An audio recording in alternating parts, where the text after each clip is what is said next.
அது என்ன கணக்கு? என்னது? சந்தோஷமான விஷயம். சந்தோஷம்.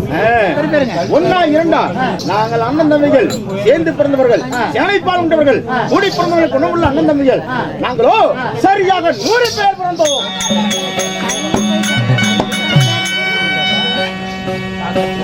அப்பா திருதராட்டிக்கும் அம்மா காந்தாரிக்கும் 100 பிள்ளைகள். ஆண் மக்களோ 99. ஒரே ஒரு தங்கை சேர்த்தனா சேர்த்துக்கிட்டா கூத்தியா சேர்த்தனா? நீ தான் சொன்ன சேர்த்தனா வச்சுக்கிட்டா பசங்க எத்தனை பேரு? 99. ஒன்னு வச்சுக்கிட்டா நான் அப்பாட்டி எனக்கு 99 1 100 அப்படி. ஏங்க உங்க அப்பா உங்க அம்மாளுக்கு வேற வேலையா இல்லையா? 100 கணக்கில் பெற்றிருக்கிறாங்க. 100 கணக்கில் பெற்றிருக்கிறாங்களே. எங்க அப்பா அம்மா கல்யாணம் பண்ணி 10-12 வருஷமா என்னமோ டப் குடிச்சு ஒண்ணும் கிடைக்கல. அப்படி நாங்க எல்லாம் கலாரிசியோட வரத்தில் பிறந்தவர்கள். ஏன் மைக்க நக்கறீங்க?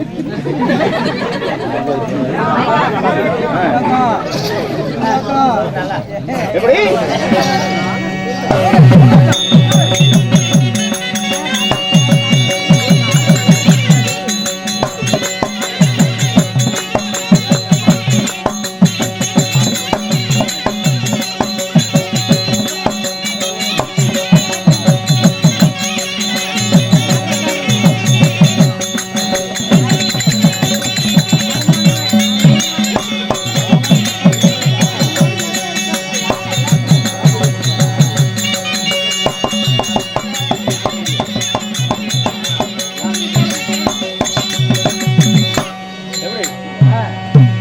கொடுப்பது மனித குணம், ஏழாமல் கொடுப்பது தெய்வ குணம். அப்பேற்பட்ட குணம் படைத்த யாரு? அண்ணாராகப்பட்ட தனம் வீடியோ உரிமையாளர் அவர்கள். எப்படி வீடியோஸுங்க? சும்மா இல்ல, இன்றைக்கு மட்டும் இல்ல, எங்க நாடகம் நடந்தாலும் அத்தனை பேத்துக்கும் மாறி வழங்கக்கூடிய வள்ளல். ஆமாங்க. அப்பேற்பட்ட நம்மள எல்லாத்தையும் அறிமுகப்படுத்துறது அவர்தான். ஆமா. இந்த நாடக கலையை அதி சீக்கிரமா இந்த நாடகங்களை அழிஞ்சிட்டு வந்தது. ஆனா இந்த யூடியூப் சேனல்ல இந்த நாடகக்கலைய என்னைக்கு வெளிப்படுத்தினாங்களோ அன்னையில இருந்து இந்த நாடகக்கலை வளர்ந்து கொண்டே வருகிறது. ஆமா. எங்க போயிருக்கிறோம்? எங்க? சென்னை மீனம்பாக்கம், மதுரைக்கு போயிருக்கிறோம். ஆமாங்க. இது மட்டுமா? நிறைய இடத்துல போயிருக்கோம், கணக்கு ஞாபகம் இல்ல. ஆமா. அதனால அப்பேற்பட்ட இந்த நாடக கலையை உலகெங்கும் பரப்ப வேண்டும் என்று சொல்லி உன் வீடியோவுக்கு நான் பார்த்தேன். ஆஸ்திரேலியால இருந்து ஒருத்தர் கமெண்ட் பண்ணிருக்காரு. நீ பாத்தியா? பாத்துருக்கேன். என்னத்த பாத்துக்கிறேன்? என்ன பார்த்தேன்? ஆஸ்திரேலியால வந்து உன் வீடியோவுக்கு ஒரு கமெண்ட் வந்திருக்கு. அப்படி எப்படி? மிகவும் சிறப்பாக. சரி. அப்பேற்பட்ட உலகெங்கும் பரப்பக்கூடிய இந்த நாடக கலை உலகெங்கும் பரப்பி வரக்கூடிய நம்முடைய தனம் வீடியோ உரிமையாளர் அவருடைய சொத்திலிருந்து நாடக கலை அனைவருக்குமே ஒருத்தர் இல்லாமல் படிக்கு, பாரபட்சம் இல்லாமல் படிக்கு, ஒரு ஆளுக்கு 100 ரூபாய், ஆளுக்கு 100 ரூபாய். ஆமா. 100 கொடுக்க 100,000 மலையாக வளர்ந்து அவருடைய செய்கின்ற தொழில் பொதுவுல. அது மட்டும் இல்ல, கலைக்குழுவிற்கு சார்பாக பொதுவா 5,000 ரூபாய் எல்லோருக்கும் பொதுவா. சரி. இந்த நன்கொடை வழங்கியது இல்லாமல் அப்பேற்பட்ட நல்ல உள்ளம் கொண்ட அண்ணாராகப்பட்ட தனம் வீடியோஸ் உரிமையாளர் அவர்கள் அவர் எந்த பக்கம் செய்கின்ற தொழில், இருக்கின்ற கல்வி எந்த ஒரு குறையும் இல்லாமல் படிக்கு நீடோடி காலம் வாழணும். எப்படி சபரிமலை ஐயப்பன் சன்னதி 18 படிகளும் தங்க படிகளும் எப்படி வளர்வதோ நாளுக்கு நாள் எப்படி வளர்வது அது போல வளர வேண்டும் என்று நம் கலைக்குழுவிற்காக பிரார்த்தனை. நன்றிகள் வந்து வணக்கம்.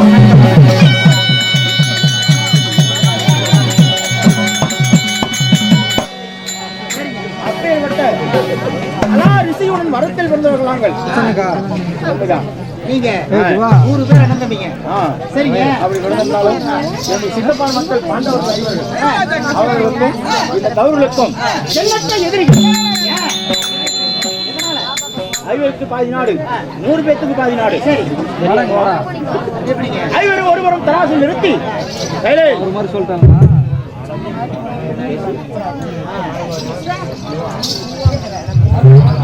என்ன சொல்லணும்? ஹலோ ஹலோ, சத்தமா பேசுங்க. சத்தம் போடாம இருக்கு. சத்தம் போடாம இருக்கு. ஆமா. நீங்க அமைதியா இருந்தா தான் நாங்க சிறப்பா நடத்த முடியும். நீங்க சத்தம் போட்டா நாங்க கொஞ்சமாக நடத்துவோம். எப்படி? ஆமாங்க. ஆமா. கொஞ்சம் மேல நடத்துவோம். கொஞ்சம் போலாம். டக்கு முடிச்சிருவோம். எல்லாம் வந்தாங்க. அதனால அமைதியாக இருந்து நாடக கதையை பொறுமையாக கேட்க வேண்டும் என்று சொல்லி நாங்கள் சிறந்தாழ்த்து கேட்டுக்கொள்கிறோம். பாண்டவனுக்கும் கௌரவனுக்கும் எண்ணற்ற வஞ்சகம். 5 பாதி நாடு, 100 பேத்துக்கு பாதி நாடா முறையாகுமா? 5 100 ஒன்னாகுமா? அதனால அவர்களை கொண்டு விட்டால் அந்த பாதி நாடு நமக்கே வேணும் என்று சொல்லி எண்ணற்ற வஞ்சகம் செய்தேன். போகின்ற வழியில் படிப்புரை நிறுத்தேன், இருக்கின்ற வழியிலே கூறு சிலை விட்டேன், படிக்கின்ற வழியில் பாம்புகளை விட்டேன். அதோட வகையாடி நாடு நகரம் ஆடையபரணம் அங்கவஸ்திரம் முத்துமாலை மணிமகுடம் ஓடுகின்ற உடனேல் உப்பு சட்டி மறைக்கணும் அனைத்து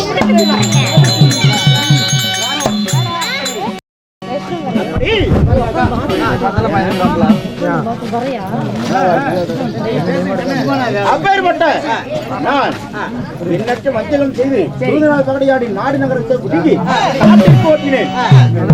சென்று வந்தால் 12 வருடம் காடு ஒரு ஆண்டு அந்நியாத வாசம் முடித்து வந்தால் பங்குள்ள 14 தரை என்று குரு பெரியவர்கள் சொன்னார்கள்.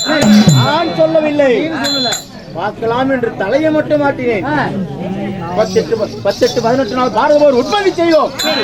12 வருடம் காடு ஒரு ஆண்டு அந்நியாதவாசம் முடித்து வந்து நாட்டை கேட்டார்கள். பந்தயத்தில் நீ தோத்துட்டா அதை திருப்பி கொடு, நான் கொடுக்க முடியுமா? அது எப்படி முடியும்? வேண்டாம், அது நியாயமா? முடியாதுடா. அப்படி பந்தயத்தில் இழந்ததுதான் கொடுக்க முடியாது. ஏனென்றால் சண்டை செய்து பெற்றுக்கொள் என்று விட்டேன். 18 நாள் பாரதபோர் ஒப்பந்தம் செய்தோம். நேற்றுடன் 7 நாள் சண்டை முடித்து விட்டது. 7 நாள் சண்டை முடிஞ்சது. விடிந்தால் 8ஆம் நாள் சண்டை போக வேண்டும். 8ஆம் நாள் சண்டைக்கு யாரை போகலாம் என்று பார்க்கும்போது என் மாமனை சந்தித்தேன். என் மாமனை சந்திப்பது ஒருவருக்கும் தெரியாது, எனக்கு மட்டுமே தெரியும். அப்படியா? உன்னிடத்தில் கூட சொல்ல மாட்டேன்.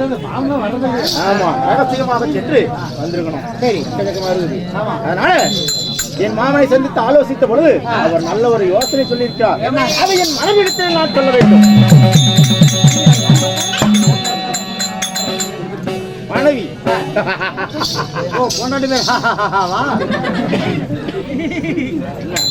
பொண்டாட்டி பேர் என்னன்னு கேட்டேன்.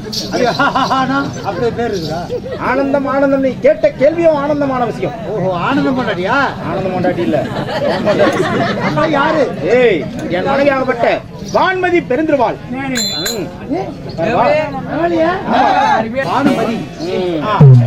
வான்மதி பெருந்திருவாள். அப்பேற்பட்ட என் மனைவியை அழைத்து நான் என் மாமன் என்னிடத்தில் ஆலோசனை சொன்னாரவா, அதை என் மனைவிடத்திலே சொல்லிவிட்டு புறப்பட வேண்டும் நான் சண்டைக்கு.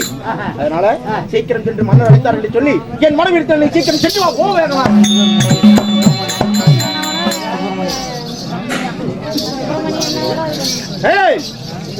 நான் போகணும். ஆமாடா, போனா தானே வரும். அம்மா ஒத்துக்குமா? உங்கள் கணவர் துரியோதனன் சொன்னான் என்று சொல். நல்லா கேட்டுக்குங்களா? என் பேச்சுக்கு மறு பேச்சு கிடையாது. உடனே அதெல்லாம் வேண்டாம், வேண்டாம், நல்லா இல்ல, வேண்டாம் அப்படின்னு சொல்லிட்டீங்கன்னா, ஏய், உங்கள் கணவர் சொல்லிவிட்டால் உன் புருஷனாமா சொன்னா என்ன போக சொன்னாரு இல்லைனா அவருடைய கத்தியோட கோபம் வந்துடும். கத்திக்கு ஆளாகி விடுவாய், பலியாகி விடுவாய் என்று சொல். சொல்றியா? நீ போறியா? வேற நீ போகலன்னா நான் வேற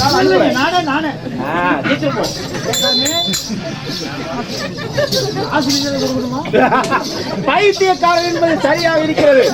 இந்த மன்னனிடத்தில் இல்லாத பொன்பொருளா? போயிட்டு வந்ததுக்கு நீ என்ன வேணுமோ நீ கேட்டு வாங்கிட்டு வா. காசு, பணம், நகை நட்டு, ஆடையபரணம், பட்டாடை, மணிமகுடம் வேணுமா? இது போல் நிறைய இருக்கிறது. அந்த அம்மாவே கொடுப்போம். நீ போறத பார்த்தா அந்த அம்மா வாரி வாரி கொடுக்கணும். ஏய், சரி, ஏதாவது லூசு புரியா? நான் போறேங்க. சீக்கிரம் போயிட்டு வா. ஏன்னா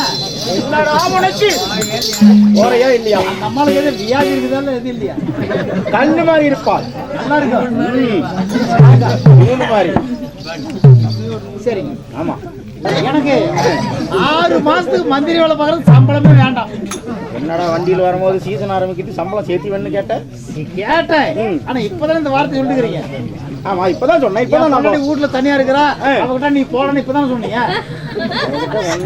சொன்னீங்கல்ல, நான் போனா அப்புறம் அப்படின்னா நீ இன்ன வரைக்கும் அந்த விஷயத்தை பத்தி தான் கேட்டுட்டு இருக்கிற.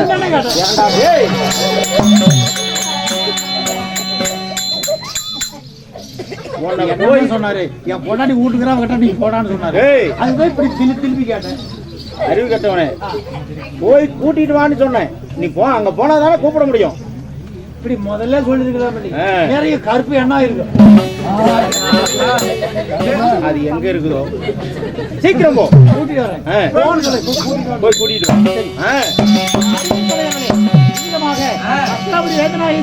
வா. தேவியாகிய மகாராணி திருந்துருவாள் அழைக்க திருந்துருவாள் ஏவிதமாக சபை தர்பார் மற்ற விஷயம்.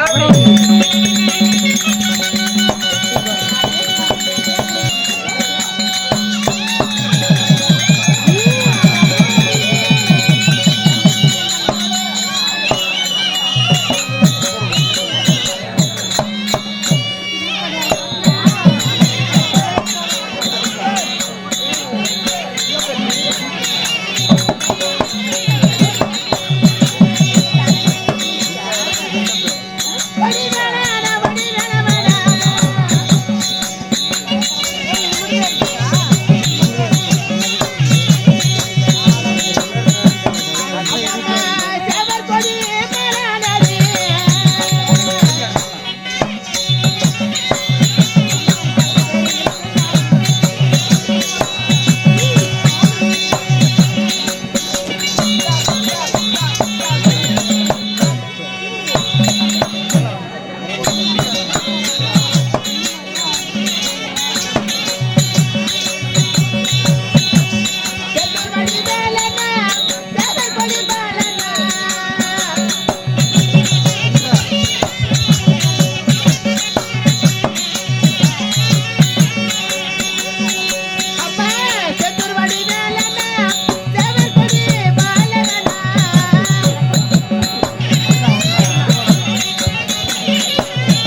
என்ன பண்ற